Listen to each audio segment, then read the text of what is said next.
अस्सलाम वालेकुम। आज हम बात करेंगे एक्वेरियस साइन के हवाले से कि एक्वेरियस साइन वालों के लिए मून क्या असरात रखता है। अगर आपके जायचे के पहले घर में, यानी कि यहाँ पे आप देख रहे हैं, अगर आपके जायचे के पहले घर में मून 11 लिखा हुआ है तो इसका मतलब ये है कि आपका जो जायचा है वो दिलू है, यानी कि एक्वेरियस साइन का जायचा है। पहला घर कौन सा होता है, मैंने बताया ये वाला जो घर है ये पहला घर कहलाता है। ठीक है, यहाँ पे 11 लिखा हुआ है, इसलिए इस जायचे को हम कहेंगे कि एक्वेरियस साइन का जायचा है। अब देखते हैं कि मून की प्लेसमेंट यहाँ कहाँ है। मून देखें यहाँ पे छठे घर का मालिक है, यानी कि आप ये देखें ये वाला जो घर है ये छठा घर है, ये छठे घर का मालिक मून है। और छठे घर का जो मालिक होता है वो हमेशा ख़राब माना जाता है, इसलिए एक्वेरियस साइन वालों के लिए मून जो है वो एक इंतहाई ख़राब प्लैनेट माना जाएगा। जिस हाउस में भी जाएगा उस हाउस के रिगार्डिंग आपको हमेशा बैड रिजल्ट देगा, ख़राब रिजल्ट ही देता है।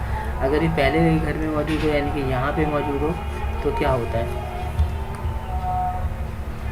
हाँ जी, अगर ये पहले घर में मौजूद है तो पहले घर का मतलब ये होता है कि ये आपको यहाँ पे पहले घर के रिगार्डिंग भी नेगेटिव रिजल्ट देता है।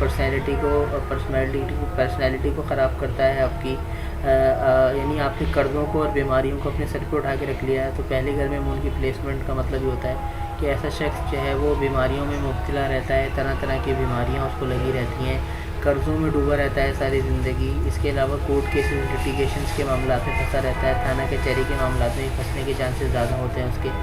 ठीक है, इसके अलावा जॉब के रिगार्डिंग भी हमेशा परेशान नज़र आता है हमें यहाँ पे। अगर मून सेकंड हाउस में प्लेस्ड हो, यानी कि यहाँ पे, तो आपको यहाँ देखने के सेकंड हाउस की प्लेस के मुताबिक घर में किसी न किसी को कोई बीमारी लगी रहेगी। इसके रुपये पैसे के हवाले से शॉर्टेज रहती है, कर्ज के हवाले से शॉर्टेज रहती है। जॉब करता है लेकिन जॉब में सैलरी इतनी नहीं मिलती कि अखराजात पूरे हो सकें, तो पैसे की शॉर्टेज रहना, घर वालों के हवाले से परेशान रहना, ये यहाँ पे देखा जाता है। कम्युनिकेशन के रिगार्डिंग प्रॉब्लम देखी जाती है। ऐसे शख्स की जो कम्युनिकेशन होती है, जो बात करने का स्टाइल होता है, वो बहुत ही मुतासिर नहीं होता। इसके अलावा अगर हम देखें कि अगर मरकरी थर्ड हाउस में हो, तो मून थर्ड हाउस में तो मून थर्ड हाउस का मतलब ये होता है कि फ़ुज़ूल की स्ट्रगल होगी, फ़ुज़ूल की मेहनत होगी आपकी ज़िंदगी में, आपकी लाइफ में। आप मेहनत जितनी करेंगे उतना रिज़ल्ट आपको कभी नहीं मिलने वाला। छोटी बहन का योग यहाँ पे ज़रूर बनेगा। अगर मून फोर्थ हाउस में हो तो फोर्थ हाउस का मून जो है वो आपको रिगार्डिंग अच्छे रिज़ल्ट देगा। ज़मीन, गाड़ी, घर, जायदाद के हवाले से जो है वो रिज़ल्ट दे सकता है आपको अपनी दशा या अंतर दशा में, लेकिन वो रिज़ल्ट इतने नहीं होंगे कि आप उससे सेटिस्फाई हो सकें। हाँ, आपको ज़्यादा मेहनत करनी पड़ेगी और ज़्यादा मेहनत करने के बाद आपको छोटे मोटे रिज़ल्ट ज़रूर मिलेंगे। वालदा के रिगार्डिंग प्रॉब्लम रहेगी, यानी वालदा के हवाले से कोई ना कोई बीमारी लगी रहती है, वालदा की तरफ से आप परेशान रहते हैं। इसके अलावा अगर मून आपकी फिफ्थ हाउस में हो तो मेंटल पीस डिस्टर्ब रहता है, पेट की बीमारियां लगी रहती हैं आपको, स्टडीज़ के हवाले से भी प्रॉब्लम्स आपको लगी रहती हैं, बड़े भाई बहनों के हवाले से भी आपके मामला अच्छे नहीं रहते। सिक्स्थ हाउस का मून जो होता है वो आपको कोर्ट केसेस, लिटिगेशंस के मामला में, कानूनी मामला में, कर्ज़ के मामला में फंसा के रखता है। इसके अलावा बीमारियों के में आपको फंसा के रखता है। मून की दशा अंतर्दशा चलती है तो आपको कोई ना कोई बीमारी लगी रहती है। अगर सेवन्थ हाउस में पड़ा हो, सेवन्थ हाउस का मून जो है वो आप स्पाउस के हवाले से थोड़ा सा लकी माना जाता है। स्पाउस थोड़ा सा चार्मिंग होगा, लेकिन जो बिज़नेस पार्टनरशिप के हवाले से अगर हम बात करें तो बिज़नेस पार्टनरशिप के हवाले से मामला अच्छे नहीं रहते। डेली वेजेस के मामला भी आपके अच्छे नज़र नहीं आते हैं यहाँ पे। अगर एट्थ हाउस के हवाले से बात करें तो एट्थ हाउस के हवाले से भी अगर हम देखें तो मामला कुछ बेहतर नज़र नहीं आते हैं, आपके मामला ख़राब रहते हैं, ससुराल वालों के साथ मामला ख़राब रहते हैं, घर वालों के साथ प्रॉब्लम्स को टेंशन लगी रहती है। को इसके अलावा ऑब्स्टिकल्स, टेंशन, डिप्रेशंस को उठा के अपने सर पे डाल लिया समझें, यानी पूरी ज़िंदगी आपको कोई ना कोई ऑब्स्टिकल, टेंशन, डिप्रेशन लगी रहती है। चलते हुए काम बंद हो जाते हैं, कदम कदम पे मुश्किलात का सामना करना पड़ता है आपको। यहाँ पे आप मून की रेमेडी आपको लाजमी करनी होगी। मून की रेमेडी के लिए आप मेरी वीडियो ज़रूर देखें, सेहत आरोग्य नौसत कैसे ख़त्म करें। उसके बाद अगर आप देखें नाइन्थ हाउस का मून वालिद से रिलेटेड प्रॉब्लम्स रहती है, वालिद की कोई ना कोई बीमारी की वजह से आप परेशान रहते हैं।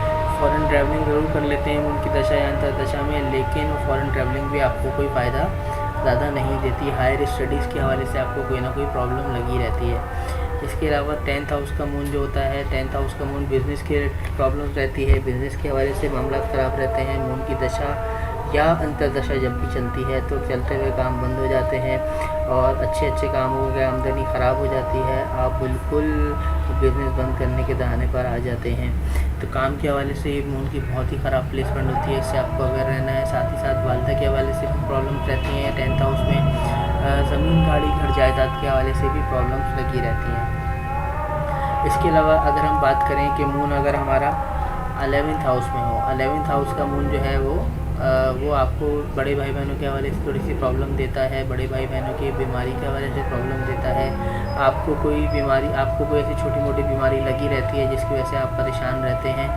इसके अलावा सोशल सर्किल भी आपका अच्छा रहता है, लेकिन सोशल सर्किल भी आपसे ज़्यादा अटैच नहीं होता, आप थोड़ा सा अनसोशल रहते हैं। अनसोशल रहने से बुरा ये है कि आप लोगों में घुलना मिलना बैठना पसंद ज़्यादा नहीं करते।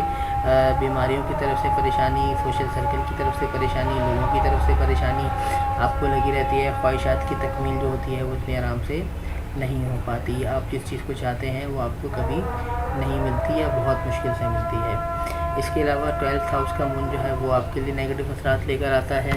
फ़ॉरेन सेटलमेंट के चांसेस ज़रूर होते हैं यहाँ पे आपके, आप फ़ॉरेन सेटल ज़रूर हो सकते हैं यहाँ पे मून की दशा या अंतर्दशा में अगर आप कोशिश करें। लेकिन अखराजात के हवाले से परेशानी रहती है आपको, आपके अखराजात बहुत ज़्यादा रहते हैं, आमदनी कम रहती है, जेब हमेशा खाली रहती है, हॉस्पिटल के खर्चे लगे रहते हैं, बीमारियों की तरफ से आपके अखराजात ज़्यादा होते हैं, तो आपको इससे अवेयर रहना होता है यहाँ पे। तो जब भी 12th हाउस का मून आएगा, इसकी दशा जब भी चलेगी तो बीमारियाँ ज़रूर आएंगी, बीमारियों के साथ अखराजात आएंगे, अखराजात के साथ जेब का खाली होना भी देखा जाएगा।